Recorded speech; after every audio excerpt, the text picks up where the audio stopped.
की हा ऍक्टर कुणाकडून आलाय, कुणी आणलंय ह्याला. कोणीतरी तुम्हाला मेसेज केलेला असेल की मी स्वतःचा मेकअप खूप छान करते, माझे फोटो पहा. निर्माता बघतोय ही जी सेलिब्रिटी ऍक्ट्रेस आहे ती दुसऱ्या किंवा तिसऱ्या किंवा अजून 1-2 टेक नंतर खूप चांगला परफॉर्मन्स देणार आहे. आता यावर उपाय काय? सिंपल, लगेच शूटिंग करून टाकू.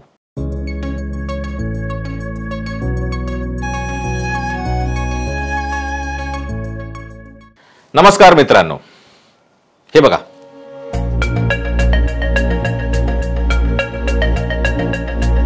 हा आहे मुंबईमधल्या लोकल ट्रेनचा डबा, म्हणजेच मुंबईमधल्या लोकल ट्रेनच्या डब्याचा सेट. कसं आहे?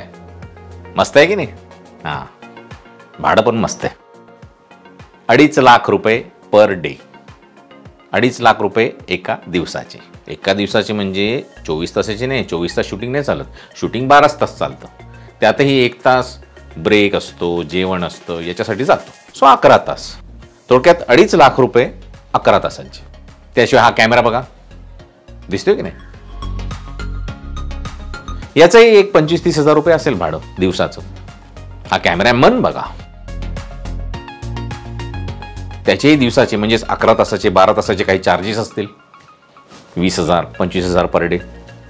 याशिवाय मेकअपमन, हेअर ड्रेसर, आर्ट डिरेक्टरचे असिस्टंट, आर्ट डिरेक्टरची माणसं, light mans, electrician, dressman, spot boys, प्रोडक्शनची टीम, प्रोडक्शनचे assistants, production manager, executive producer. याशिवाय दिग्दर्शक म्हणजे डायरेक्टर, त्यांचे असिस्टंट, कॅमेरामनचे असिस्टंट, ॲक्टर्स, कलाकार, celebrity actors, lead actors, supporting actors, असे सगळे मिळून सेटवर 50, 60, 70, 80, 90, 100 माणसं तर असतातच. आणि या प्रत्येक माणसाचे दिवसाचे म्हणजेच त्या 11-12 तासांचे पैसे ठरलेले आहेत.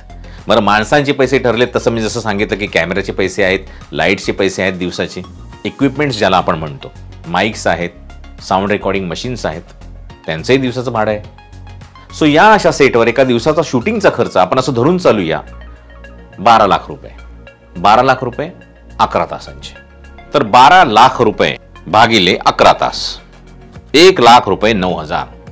सो एका तासाच्या शूटिंगचा खर्च 1,09,000 रुपये.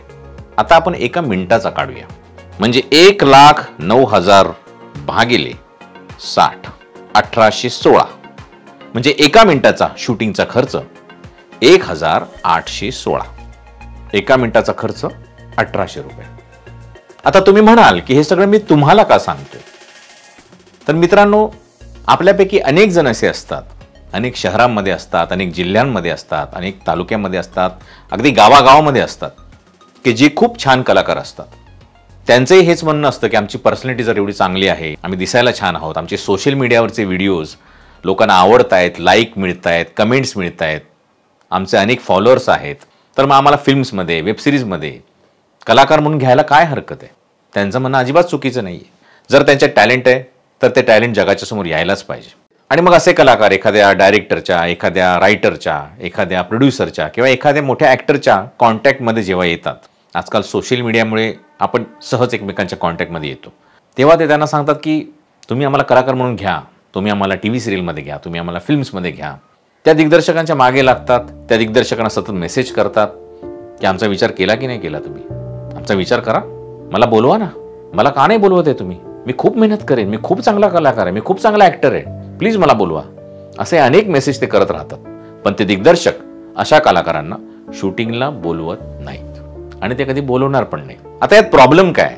तर या ॲक्टर्सचं, या कलाकारांचं असं म्हणणं असतं की डायरेक्टरनी त्यांना डायरेक्ट सेटवर बोलवायला पाहिजे. डायरेक्ट जिकडे शूटिंग चालू असेल तिकडे बोलवा, नाहीतरी आम्ही चांगलं काम करतो, आमची पर्सनॅलिटी तुम्हाला आवडलीच आहे, आमचे व्हिडिओज तुम्हाला आवडलेच आहेत, तर मग डायरेक्ट सेटवर बोलवा, डायरेक्ट शूटिंगला बोलवा. आमच्यासाठी सुटेबल कॅरेक्टर दिसलं की लगेच आम्हाला कॉल करा आणि सांगा कुठे यायचंय, जिकडे शूटिंग असेल तिकडे आम्ही येतो, लगेच शूटिंग करून टाकू, असं यांचं म्हणणं असतं. का नाही बोलवत एखादा डायरेक्टर अशा कलाकाराला? चला, समजा एखाद्या डायरेक्टरनी अशा एखाद्या ॲक्टरला एखाद्या शूटिंग सेटवर बोलवलं. त्याने विचार केला की चला, खूप दिवस झाले हा सोशल मीडियावर मला सांगतोय, मी त्याचे व्हिडिओज बघतोय, मी त्याचे फोटोज बघतोय, चांगला कलाकार आहे, चांगला ॲक्टर आहे, व्हिडिओज चांगले आहेत, त्याचे पर्सनॅलिटी चांगली आहे, तर बोलवायला काय हरकत आहे? भले त्याला मी भेटलेलो नाही, भले त्याने कधी शूटिंग केलेलं नाही आहे, पण बोलवायला काय हरकत नाहीये. असा विचार करून एखाद्या डायरेक्टरनी समजा एखाद्या ऍक्टरला एखाद्या शूटिंग सेटवर बोलवलं, त्याचा मेकअप झाला, त्याला छान कॉस्ट्युम दिले, असिस्टंट डायरेक्टरने त्यांना स्क्रिप्ट दिलं, सीन समजावून सांगितला, सहकलाकाराबरोबर त्याची चांगली रिहर्सल झाली आणि मग शूटिंग सेटवर कॅमेऱ्याच्या समोर तो त्याच्या सहकलाकारासोबत उभा राहिला. आता तुम्ही इमॅजिन करा की आजूबाजूला 40-50 जण उभी आहेत, अनेक लाईट्स मारलेले आहेत तुमच्यावर आणि कॅमेरा देखील तुमच्यावर आहे आणि सगळे जण तुमच्याकडे पाहत आहेत आणि तुम्ही नवीन आहात, तुम्ही कधीच शूटिंग केलेलं नाहीये. तुम्ही काय केलंय? तुम्ही मोबाईलच्या समोर रील्स केलेले असतील, तुम्ही एखाद्या तुमच्या मित्राबरोबर काही कॉमेडी स्किट्स केलेले असतील, त्याचे व्हिडिओ तुम्ही केलेत, पण ऑन सेट तुम्ही कधी शूटिंग केलेलं नाहीये. तर हा जो ऍक्टर आहे ज्याला बोलवलं एखाद्या दिग्दर्शकाने आणि तो ऍक्टर अशा एवढ्या सगळ्या लोकांसमोर 40, 50, 60, 70, 80, 90, 100 कितीही लोक असू शकतात, सो अशा एवढ्या सगळ्या लोकांच्या समोर एवढ्या सगळ्या लाईट्स मारलेल्या असताना त्याच्यावर कॅमेरा एकटक त्याच्याकडे पाहतोय, डायरेक्टर एकटक त्याच्याकडे पाहतोय, अशा वेळेला जर का चुकला तर काय होईल? दिग्दर्शक नक्कीच त्याला समजावून सांगेल की तू असं नाही, असं कर, तू घाबरू नकोस, तू छान करतोयस. आणि पुन्हा एकदा टेक चुकला त्याचा आणि पुन्हा एकदा टेक चुकला आणि असं तो चुकत चालला. तो ऍक्टर घाबरायला लागला, चुकायला लागला, त्याच्याकडून वाक्यच बोलता येईना, त्याच्याकडून रिॲक्शनच देता येईना, त्याच्याकडून एक्सप्रेशनच देता येईना. आता आजूबाजूचे सगळेजण 40, 50, 60, 70, 80, 90, 100 जी काही लोक आहेत, ती लोक, कॅमेरामॅन, असिस्टंट, सगळी लोक त्या नवीन ऍक्टरकडे बघतायत की ह्याला जमतंय की नाही जमतंय. आणि सगळ्यात महत्वाचं म्हणजे प्रोड्युसर, निर्माता जो आहे तो टक लावून बघतोय त्या नवीन ऍक्टरकडे की त्याला ऍक्टिंग जमतीये की नाही जमणार आहे. आणि अशातच मिनिटांच्या मागे मिनिटं जायला लागतात. याच्यात जर का 1 मिनिट वेस्ट गेला म्हणजे किती पैसे वाया गेले? 1800. 2 मिनिटं वाया गेली त्याच्यात तर 3600. 5 मिनिटं वाया गेली तर 9000. 10 मिनिटं वाया गेली तर 18000. 20 मिनिटं वाया गेली तर 36000. आणि 1 तास जर का वाया गेला तर 1,08,000 रुपये. निर्माता बघतोय मिनिटांच्या मागे मिनिटं वेस्ट होत चालली आहेत. डायरेक्टर तर बिचारा समजावून सांगायचा पूर्ण प्रयत्न करतोय, कारण त्याच्याकडूनच आलंय. आणि सगळेजण बघतात त्या ऍक्टरकडे की आता त्याला जमणार आहे की नाही जमणार आहे. त्या संपूर्ण सेटवर शांतता असताना जर निर्मात्याने विचारलं की हा ऍक्टर कुणाकडून आलाय, कुणी आणलंय ह्याला, तर सगळेजण कुणाकडे बघणार? डायरेक्टरकडे. निर्माता डायरेक्टरला बाजूला घेणार आणि त्याला विचारणार की हा कोण आहे, तुम्ही ओळखता का याला, तुम्ही ऍक्टरला याच्या आधी भेटलाय, तुम्ही या ऍक्टरची याच्या आधी ऑडिशन वगैरे काही घेतली आहे का, या ऍक्टरने याच्या आधी कुठल्या सिरियलच्या सेटवर, कुठल्या फिल्मच्या सेटवर ऍक्टिंग तरी केली आहे का, मग तुम्ही कशाला बोलवलं ह्याला. आता जो काही माझा 1 लाख रुपये खर्च झाला आहे, ज्याच्यामुळे 1 तास वाया गेला आहे, तो कोण देणार? बरं, आता निर्मात्याला जर का हा सीन करायचंच असेल तर मग दुसरा ऍक्टर शोधा. म्हणजे प्रोडक्शन मॅनेजर, प्रोडक्शनची माणसं सगळे फोन लावत बसतील, दुसरा ऍक्टर शोधा, दुसरा ऍक्टर शोधा. आता तो दुसरा ऍक्टर त्या एरियात नसेल, कुठे लांब राहत असेल, तर तिथून त्याला तिथे यायला परत अजून काही वेळ लागेल. आता ह्या ऍक्टरच्या ऐवजी नवीन ऍक्टर शोधण्यामध्ये अर्धा-पाऊण तास जाईल. तो नवीन ऍक्टर लांबून सेटवर येण्यामध्ये परत अर्धा-पाऊण तास जाईल. म्हणजे 2 तास परत ते वाया गेले. तर हे जे काही 1-2 तासाचं काम तुमचं आज राहिलंय, ते जर का उद्या करायचंय, तर त्याचे जे काही 2-3 लाख रुपये, 4 लाख रुपये खर्च येईल, तो कोण देणार? निर्माता म्हणेल दिग्दर्शकाने द्यायला पाहिजे, डायरेक्टरने द्यायला पाहिजे, त्याने वेस्ट केलं टाइम. आता मला सांगा, जर का हे असं जर का एखाद्या शूटिंग सेटवर चालत असेल, तर मग तो डायरेक्टर तुम्हाला न भेटता, तुम्हाला न पाहता, तुमचा कुठलाही अनुभव नसताना तुम्हाला एखाद्या शूटिंगच्या सेटवर डायरेक्ट ऍक्टिंग करायला कसं काय बोलवेल? तुम्ही बोलवाल का? आता तर तुम्हाला सगळं कळलंय. तुम्ही त्याच्या जागेवर उभे राहा आणि तुम्ही विचार करा की तुम्ही बोलवाल का? समजा एखाद्या घरातल्या एखाद्या एकुलत्या एक मुलीचं लग्न आहे, तर त्या लग्नामध्ये तिला मेकअप करण्यासाठी, तिची हेअर्स करण्यासाठी जी आर्टिस्ट तुम्ही निवडाल, ती कशी निवडाल? कोणीतरी तुम्हाला मेसेज केलेला असेल की मी स्वतःचा मेकअप खूप छान करते, माझे फोटो पहा, मी करू शकते तुमच्या मुलीला मेकअप, तर तुम्ही तिला बोलवाल? एखादा फोटोग्राफर जो असं म्हणतो की मी स्वतः खूप छान फोटो काढतो, माझे स्वतःचे खूप छान फोटो काढतो, मी मॉडेल्सचे खूप छान फोटो काढतो, मला तुमच्या लग्नाची ऑर्डर द्या, मला तिकडचे फोटो काढायला द्या, मला तिकडचे व्हिडिओ शूट करायला द्या, तुम्ही द्याल? नाही. तुमच्या एकुलत्या एक मुलीचा मेकअप करण्यासाठी चांगल्यात चांगली मेकअप आर्टिस्ट तुम्ही निवडाल, तिचं प्रोफाईल चेक कराल, तिने कुठल्या कुठल्या लग्नात कुणाकुणाचा कसा कसा मेकअप केला आहे, कसे कसे हेअर्स केले होते, त्याचे फोटो तुम्ही पाहाल, त्याचे व्हिडिओ पाहाल. जर ते ओळखीचे असतील तर त्यांना फोन करून पण विचाराल की किती वेळ घेते, कसा करते मेकअप. एवढी चौकशी तुम्ही कराल. त्याचं कारण, जर का तुम्ही कुणालाही बोलवलं असतं आणि त्याने वाईट मेकअप केला तर तुम्ही काय करणार? तुम्ही लग्न थांबवाल. भले वेळ गेला तरी चालेल, भले पैसा गेला तरी चालेल, एक्स्ट्रा पैसे द्यावे लागले तरी चालेल, पण मेकअप आर्टिस्ट चांगला असायला पाहिजे. कारण लग्न एकदाच होतं. जसं लग्न हे एकदाच होतं ना, तसंच शूटिंग एकदाच होतं.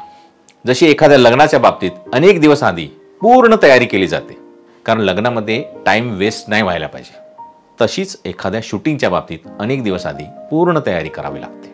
आता तुम्ही म्हणाल की एवढे मोठे मोठे ऍक्टर असतात, ते पण चुकतात, मग डायरेक्टर त्यांना कसं समजावून सांगतो, कसं शिकवतो? तसंच त्यांनी नवीन ऍक्टरना पण शिकवायला पाहिजे ना, नवीन ऍक्टरना पण समजावून सांगायला पाहिजे ना. हो, पण ते अनुभवी ऍक्टर थोड्या वेळाने परफॉर्मन्स देणार असतात. डायरेक्टरला, प्रोड्युसरला माहिती असतं की हा जो ऍक्टर आहे, हा जो नावाजलेला प्रसिद्ध नट आहे, जो आत्ता चुकतोय, तो कदाचित दुसऱ्या तिसऱ्या टेकला चांगला परफॉर्मन्स देणारच आहे. ही जी सेलिब्रिटी ऍक्ट्रेस आहे ती दुसऱ्या किंवा तिसऱ्या किंवा अजून एक दोन टेक नंतर खूप चांगला परफॉर्मन्स देणार आहे, हे त्यांना माहिती असतं. पण नवीन ऍक्टरबद्दल त्यांना काहीच माहिती नसतं, कारण कधी भेटलेले नसतात, त्यांना अनुभव पण नसतो, त्यांनी काय केलं माहिती पण नसतं, आणि ते डायरेक्ट आलेले असतात.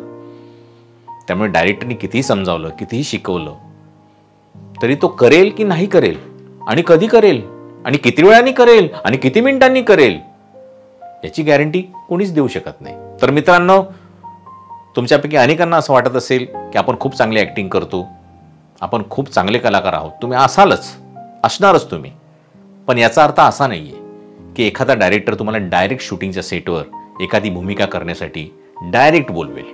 असं कधीच होणार नाही, कारण त्याच्यामध्ये खूप मोठी रिस्क असते, आणि ती किती मोठी असते ते आत्तापर्यंत तुम्हाला कळली असेल.